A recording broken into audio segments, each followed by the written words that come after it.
Meus irmãos, graça e paz a todos, estamos aqui para mais um vídeo de comparação e dessa feita eu estarei comparando a obra do Silas Daniel, Arminianismo, a Mecânica da Salvação e Graça para Todos, a Dinâmica Arminiana da Salvação, que são duas obras preciosas, maravilhosas, que explicam detalhadamente como funciona o sistema arminiano. Muita coisa aí que é ensinada, que é falada, não é arminianismo. Tem muita gente pelagiano ou semi-pelagiano que fala que é arminiano. E hoje, infelizmente, eu falo isso com tristeza, né? Esse assunto, mais uma vez, está fervendo, principalmente nas redes sociais, aonde o Instagram, o YouTube, o Facebook, Kawaii, TikTok virou uma arena de guerra, aonde muitos aí que se dizem cristãos estão brigando, discutindo.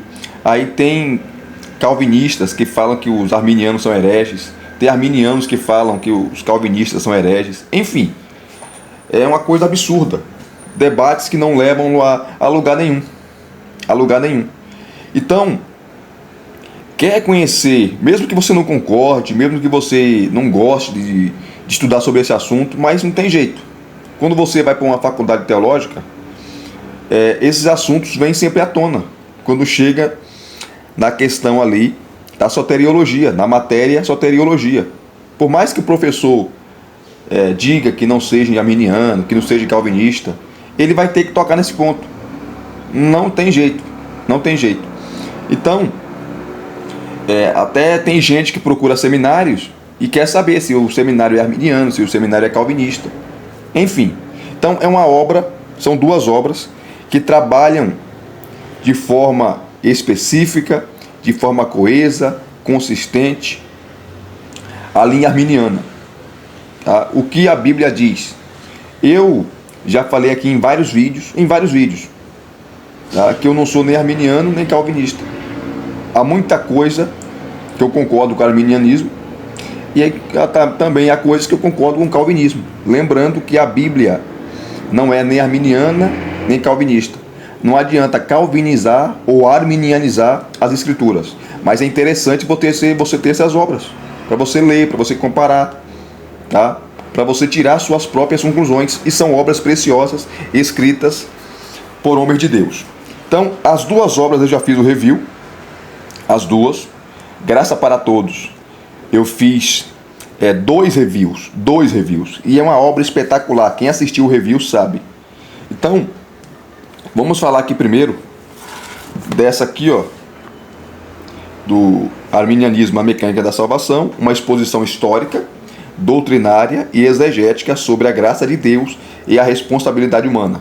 Muitos calvinistas desonestos, porque há calvinistas desonestos e arminianos também desonestos, falam que os arminianos não são reformados. São sim.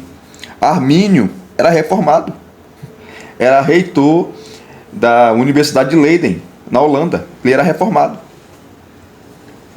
Então falar uma coisa dessa é um absurdo, né? E não foi Armínio que criou o sistema, o arminianismo. Foram seus discípulos. Assim também como não foi Calvino que criou o calvinismo. Foram seus discípulos. Enfim. E os dois não se conheceram, né? Não viveram na mesma época. Então tá aqui, ó. Eu já fiz o review dessa obra, já faz um tempo, né? Uns 3 anos por aí que eu fiz o review dessa obra. E essa obra foi escrita pelo Silas Daniel, que é pastor da Assembleia de Deus, jornalista e um especialista nesse assunto, né? Se você pegar aqui o currículo dele, ó, Silas Daniel é pastor das Assembleias de Deus, conferencista e jornalista, autor dos livros História da Convenção Geral das Assembleias de Deus no Brasil, Abacuque, A Vitória da Fé em Meio ao Caos, A História dos Hinos que Amamos e A Sedução das Novas Teologias, todos títulos da CPAD, dentre outros. Quando ele escreveu esse livro, tá? Esse livro aqui sobre o arminianismo, ele não tinha escrito ainda o livro dele, que também é muito bom, sobre o batismo com o Espírito Santo, tá? E a evidência, né? Que é o falar em línguas, porque essa é uma das principais doutrinas das Assembleias de Deus, ou da Assembleia de Deus. Que o batismo com o Espírito Santo, a evidência dele é o falar em línguas. É uma obra muito boa dele também, tá? Mesmo você concordando ou não concordando, é uma obra excelente. Para quem não concorda, é bom ler. É bom ler, para depois não ficar criando fake news. Vamos lá. Como eu falei para vocês, eu fiz o review dessa obra, né? Quem sabe futuramente eu faça um novo review. Ele começa primeiro trabalhando a história. Então ele vai trazer aqui dados históricos, tá? Históricos. Ele começa os prolegômenos, o que é a mecânica da salvação. Ele vai explicar o que é essa palavra mecânica, né? Ele explica que é como se fosse uma engrenagem, um motor, tá? Que uma coisa está ajustada à outra e faz o motor funcionar. Assim, os 5 pontos, um está conectado no outro. Então ele começa com a história, lembrando que essa ideia de predestinação dupla, predestinação começou em Agostinho. Isso já é ponto pacífico, começou em Agostinho. Só que a ideia, ou as ideias de Agostinho, foi trabalhada por outros teólogos, né? Então aqui, 9 capítulos ele vai trabalhar a história. Como aconteceu, ele começa sobre falar da patrística, antes de Agostinho, a mecânica da salvação em Agostinho, tá? O Agostinho antes de debater com o Pelágio, e o Agostinho depois de debater com o Pelágio. Quem já estudou o pelagianismo sabe que esse monge aqui, Pelágio, ensinava que o ser humano nascia sem pecado. O ser humano não é pecador, ele torna-se pecador. E a pessoa podia chegar a Deus pelos seus méritos. Agostinho rebateu isso, e após o debate com o Pelágio, ele mudou completamente. Inclusive, o Agostinho jovem, ele tem uma obra sobre o livre-arbítrio, que ele defendia o livre-arbítrio. Depois, o Agostinho mais velho, né, o Agostinho idoso, ele rebateu aquilo que ele escreveu. Então, tem essas duas fases de Agostinho, né? Aí vem a mecânica da salvação, pós-Agostinho, na Alta Idade Média, aí vai trabalhando aqui, essas questões. Depois vem a parte teológica, vai falar sobre o pecado original, depravação total, graça preveniente, os 5 pontos, né? Do arminianismo explicado. E na última parte ele vai pegar a exegese, né?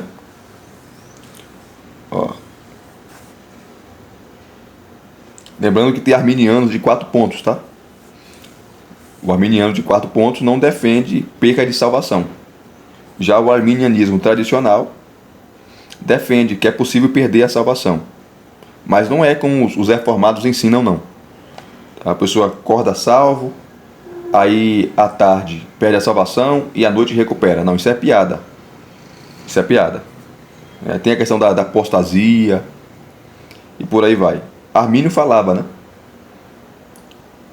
Ele tinha dúvida em relação a isso. E ele falava, se a possibilidade de queda não é real, então por que tantas advertências? Se a pessoa nunca vai perder aquilo, por que eu vou advertir? As advertências não teriam sentido se você não fosse perder algo. Enfim. Aqui, ele fala sobre a popularização do semipelagianismo e a ausência de ensino arminiano. Tem muita gente que ensina semipelagianismo pensando que é arminianismo. E no final ele pega vários textos famosos, né, pelos calvinistas, como Romanos 9, o texto de Efésios, Isaías, Provérbios, Mateus, Atos, e o texto de Marcos, de Mateus, de João, enfim, textos famosos citados pelos calvinistas, né? Então, uma obra espetacular. Para você que quer dar uma aula sobre isso, uma palestra sobre isso na sua igreja, essa obra vai te ajudar muito, muito. Então, vamos pegar aqui os textos que ele trabalha essa questão. Tá? Romanos 9, que é um texto muito citado pelos calvinistas, né? Principalmente para defender a dupla predestinação, o que é, Elias? A dupla predestinação. Deus elegeu uns para a salvação e outros para a condenação. Aqueles que Deus elegeu para a salvação serão salvos. Aqueles que não foram eleitos para a salvação serão condenados.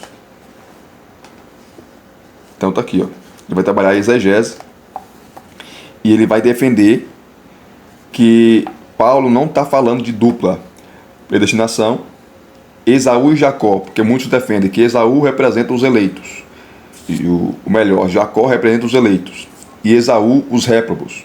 Paulo está citando ali Esaú e Jacó, tanto como personagens históricos, os dois irmãos gêmeos, como também as nações que saíram, ou que vieram desses camaradas. De Jacó veio a nação eleita, a nação de Israel, e de Esaú veio os edomitas, a nação que não foi eleita. Ele trabalha essa questão e fala que nessa posição, sobre essa questão, o calvinismo está completamente equivocado.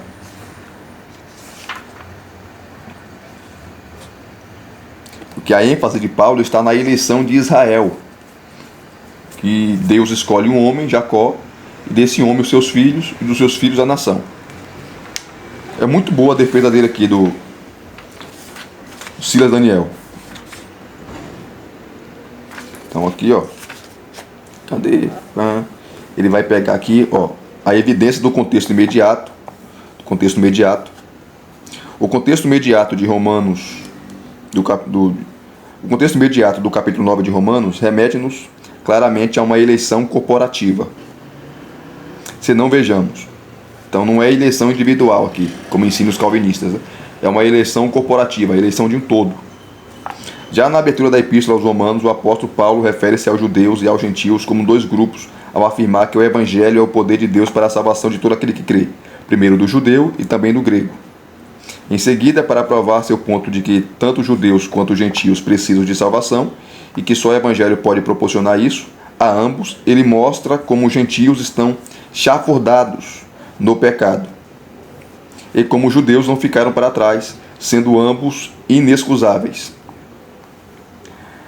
Uma vez demonstrado que tanto os judeus quanto os gentios estão sob condenação e serão julgados por Deus, Paulo abre o capítulo 3 perguntando: qual é logo a vantagem do judeu? Ou qual a utilidade da circuncisão? O apóstolo afirma que há vantagem sim em ser judeu, que os judeus são privilegiados, mas que isso só aumenta a sua condenação, porque receberam muito mais do que todas as outras nações, e ainda assim desobedeceram a Deus.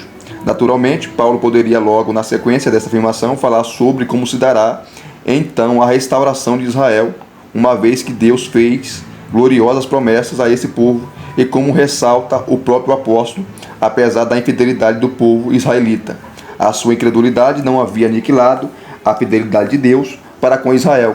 Entretanto, Paulo deixa para voltar a esse assunto somente no capítulo 9, onde ele vai explicar mais em detalhes. Aí primeiro ele trabalha o contexto da carta aos Romanos, muito bom aqui o contexto. Explica o contexto da carta aos Romanos, para depois chegar ao capítulo 9. Tá? Que é o contexto imediato. Depois a evidência do contexto imediato. Paulo vai citar as passagens do Antigo Testamento que fala da nação de Israel, principalmente aquela famosa passagem de Malaquias capítulo 1, versículo 2, versículo 3 ali, né? Quando Deus fala: amei Jacó e aborreci a Esaú. Enfim. Então ele defende aqui, ó,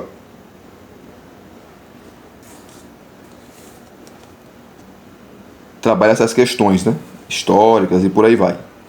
E aqui ele vai falar, ó, a ideia clara de Romanos 9, versos 6 a 13, é afirmar que Deus não está sendo injusto porque escolheu cumprir suas promessas apenas em uma parte de Israel, os que recebem a Cristo, em vez de cumpri-las em todos os descendentes de Israel. A explicação de Paulo é que sempre houve um Israel dentro de Israel, numa referência clara aos judeus que são fiéis, para quem as promessas estão de pé, em contraste com os judeus que são infiéis, os quais não experimentarão o cumprimento das promessas divinas em suas vidas devido à sua infidelidade. Deixa eu aproximar mais aqui para vocês. Para provar esse ponto, Paulo lembra os casos de Ismael, que apesar de não ser mencionado diretamente na passagem, está implícito nela, e Isaac. Seu objetivo é óbvio. É provar biblicamente que não basta que um judeu seja filho de Abraão na carne para receber as bênçãos prometidas. Filho, a descendência física não implica descendência espiritual, né? Aí eu sou filho de Abraão. Se você não seguir as pegadas de fé que o pai Abraão seguiu, esquece. Ismael, sabemos, era filho na carne de Abraão e filho primogênito, mas não foi escolhido para gerar a nação eleita. Quem foi escolhido foi Isaac, o mais novo, fruto de uma promessa divina. Logo, o que importa mesmo, diz Paulo, é ser filho de Abraão na fé, situação representada por Isaac, que foi fruto da fé de Abraão na promessa. Paulo enfatizará mais à frente que esse princípio se aplica aos gentios também, que creram e receberam a Cristo, mesmo não sendo filhos na carne de Abraão, porque creram na promessa, foram enxertados na oliveira, a eleição corporativa, por estar em Cristo, entraram no grupo dos eleitos, a oliveira. Muito bom, ele vai explicando, tá? O que Paulo quis dizer ali com Esaú e Jacó. Paulo está falando de que ambos, né? Jacó é os eleitos e Esaú, o réprobo, o rejeitado, foi predestinado a ser condenado. Ele fala que não. Depois vem aqui a evidência do Antigo Testamento. Ele pega os textos do Antigo Testamento, porque Paulo cita o Antigo Testamento. O que diz lá o contexto do Antigo Testamento. Muito bom. Tá? Muito bom, excelente. Uma exposição maravilhosa da posição arminiana. Então você que é calvinista, que não concorda, né? É bom você ler. Tá? Para quando você for falar da posição arminiana, mesmo discordando, você seja honesto e não desonesto. Então a evidência do Antigo Testamento, a evidência dos textos do Antigo Testamento mencionados pelo apóstolo Paulo. Muito bom. Paulo era um erudito no Antigo Testamento, né? Então, o que Paulo quis dizer, citando Ismael e Isaac? Depois, o que Paulo quis dizer, o maior servirá ao menor. Porque no Antigo Testamento você nunca vai ver os edomitas servindo Israel, a nação, nunca. Então, o que Paulo quis dizer com isso? Com essa expressão? Aqui está falando do sentido de eleição. Eleição da nação de Israel. Maravilhoso. Aí ele explica aqui em detalhes, não dá para ler por causa do tempo, tá, gente? É um vídeo de comparação. Depois aqui, ó.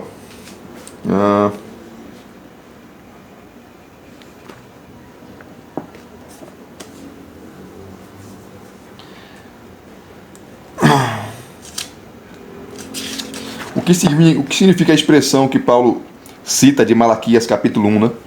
Versículo 2. Amei Jacó e aborreci Esaú, no contexto. O que Paulo quer dizer com isso? Ele explica aqui. Depois, ó, o que significa compadecer-me-ei de quem me compadecer, e terei misericórdia de quem eu tiver misericórdia. O que Paulo quer dizer com isso? E vai explicando. Tá? Esmiuçando o texto, né? O que Paulo quer dizer sobre o que Paulo explica, né, ou fala, como ele trabalhou essa questão do endurecimento do coração de Faraó. Vamos ver aqui, ó. Sexto, vasos para a honra, vasos para a desonra, vasos de ira e vasos de misericórdia. Isso aqui é uma dupla predestinação? Ele vai falar que não. Então é muita coisa. Muita coisa. E aqui ele termina, né, o seu argumento. Aqui você tem notas de obras que ele usou, tá, para escrever esse capítulo. Obras preciosas. Olha aí. Tá? John Stott, C.B. Cranfield, comentário de Romanos, Allen Moody, o comentário Brodman, né? O comentário está esgotado há anos. Ótimo comentário. John Stott, a mensagem de Romanos. Lembrando que John Stott é calvinista. Muito bom esse livro, eu tenho. Depois ele vai pegar outras passagens aqui. Tá? Eu só peguei essa passagem de Romanos 9 por ser a mais conhecida, né? Então, show de bola. O que faz aqui o Senhor Daniel. Já essa obra aqui, ó, que eu fiz 2 reviews para vocês. 2 detalhados. Explicando para vocês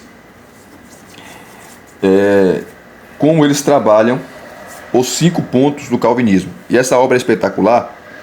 Ela foi editada por Clark Pinnock e John Wagner. Eu mostrei o currículo de ambos. Além de ela ser editada por 2 eruditos, você tem a contribuição de outros teólogos. Como aqui, ó, o David Kleins, o Jack Cottrell, muito conhecido.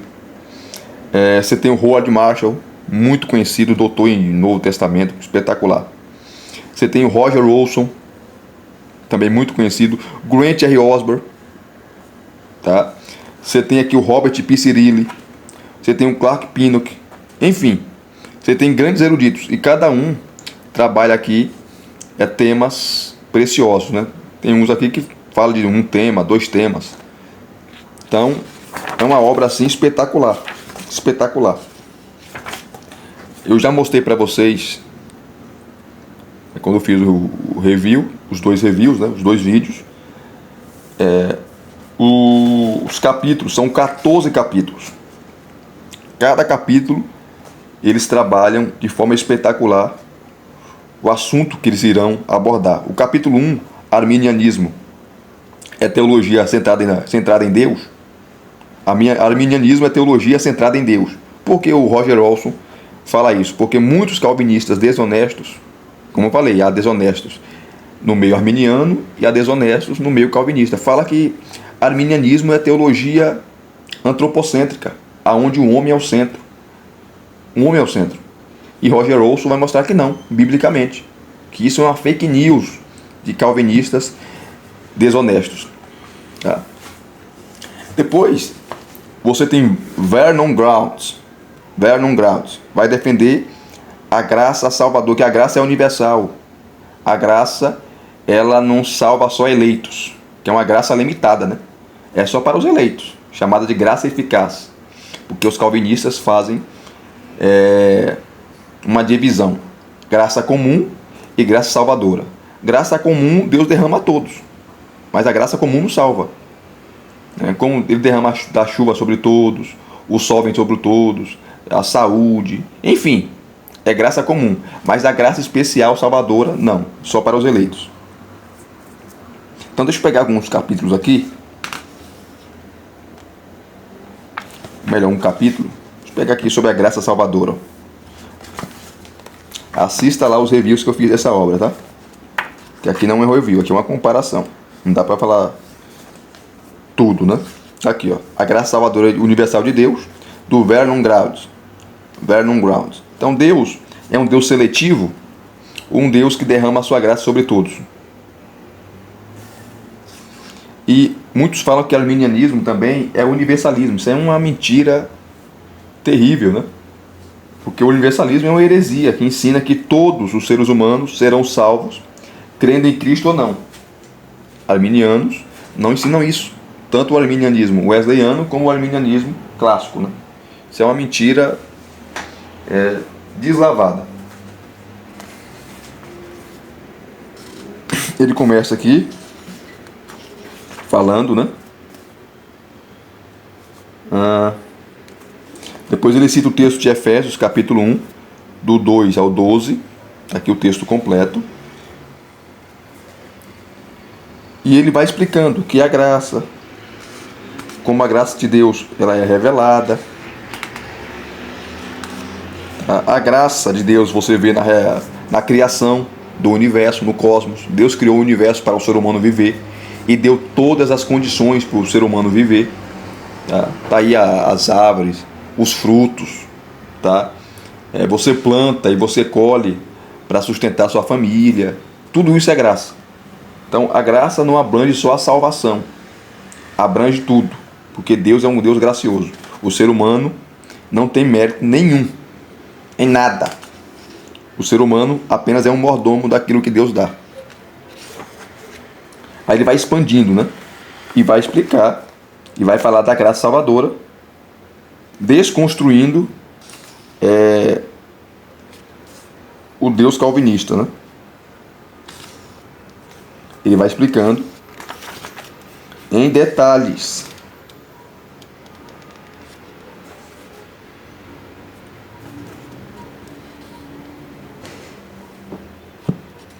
Então, é um tema assim, todos os temas são maravilhosos, todos. Olha o que ele vai falar aqui, ó. Teólogos que se alinham com João Calvino orgulhosamente. Toda idolatria é pecado, queridos. Inclusive a idolatria das ideias. Tem gente que idolatra o pensamento de Calvino, o pensamento de Agostinho, o pensamento de R.C. Sproul. Assim como tem arminianos também, que idolatra o pensamento de Armínio, como se o cara fosse inerrante. Não existe isso, são pecadores. Armínio errou, Calvino errou, Agostinho errou, R.C. Sproul errou, todos. Então cuidado com a idolatria, tá? Então a idolatria das ideias também, idolatrar uma ideia, um pensamento, é pecado, meu irmão. Você tem que ler esses camaradas, aquilo que for bíblico, de fato você deve concordar. O que não for, você deve rejeitar. Teólogos que se alinham com João Calvino orgulhosamente, nomeando o Santo Agostinho, teólogo do quarto século, e outros tal, como R.C. Sproul, teólogo do século XX, e como seus porta-vozes e representantes. Contendem que a graça divina, embora ilimitada em sua suficiência, é contudo limitada em sua eficácia, e limitada pelo próprio Deus. De acordo com essa grande tradição do pensamento cristão, a graça não fornece a cada um dos seres humanos, de maneira universal e indiscriminada, uma oportunidade de relacionamento redentor com Deus, que inclui o perdão do pecado e a promessa de eterna beatitude, bênção, né? Em vez disso, conforme interpretada pelo calvinismo, a graça em sua realização eficaz e alcance serve apenas para os indivíduos eleitos. Então, uma pequena classe, né? Aqueles seres humanos a quem Deus, em sua soberania, predestinou desde a eternidade, que fossem recipientes de sua misericórdia, independente do malabarismo linguístico e lógico que foi empregado para mitigar os corolários inevitáveis dessa posição. Ela mantém que os indivíduos não eleitos estão fora da órbita da graça eficaz de Deus. Extrema em sua declaração da posição calvinista. Hermann Roentgenmann, até sua morte, o principal teólogo das igrejas protestantes reformadas, inflexivelmente desenvolveu as implicações dos cânones de Dort. Tais pelo menos foram sua autoavaliação. Ele falou assim, ó: odeia o réprobo, porque eles são pecadores. Somente os eleitos são objetos de graça.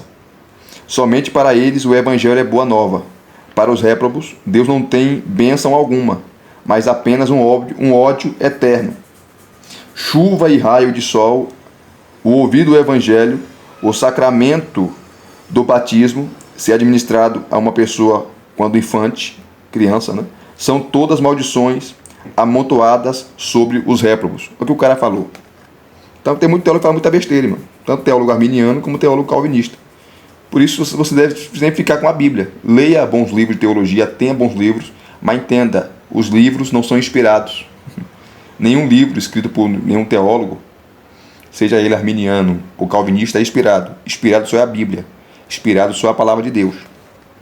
Então tome cuidado quando você fica idolatrando teólogo, idolatrando o pensamento de teólogo. Você está pecando. E aqui ele vai explicando, né? Desconstruindo essa graça aí limitada. Porque é limitada, porque se não é para todos, é limitada. Só os eleitos recebem essa graça, só os eleitos irão crer. Quem não é eleito está lascado. Essa é a verdade. Então, show de bola essa obra. top.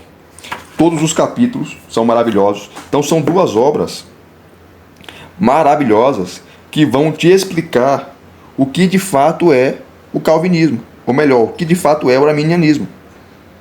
Como você deve ensinar, como você deve pregar, como você deve trabalhar essas questões, independente se você não for arminiano. Tá? Eu não sou arminiano, eu não sou calvinista. Eu sou arminiano, o outro, não, eu sou calvinista. Mas leia. Mesmo você discordando, leia. Para você, quando for falar do arminianismo, você calvinista, ser sincero, tá? Ser correto e não criar fake news. Porque muitos calvinistas não leem, nunca estudaram sobre arminianismo. E tem muitos arminianos que conhecem de maneira superficial o calvinismo. E aí vem o quê? Vem as fake news, vem os erros. Se vocês gostaram dessa comparação, deixa aqui o seu like, deixa aqui os seus comentários, se inscrevam no canal se você não é inscrito e acionem o sininho para receberem todas as notificações. Graça e paz a todos mais uma vez. Deus em Cristo vos abençoe. Até as próximas explicações, ou melhor, comparações.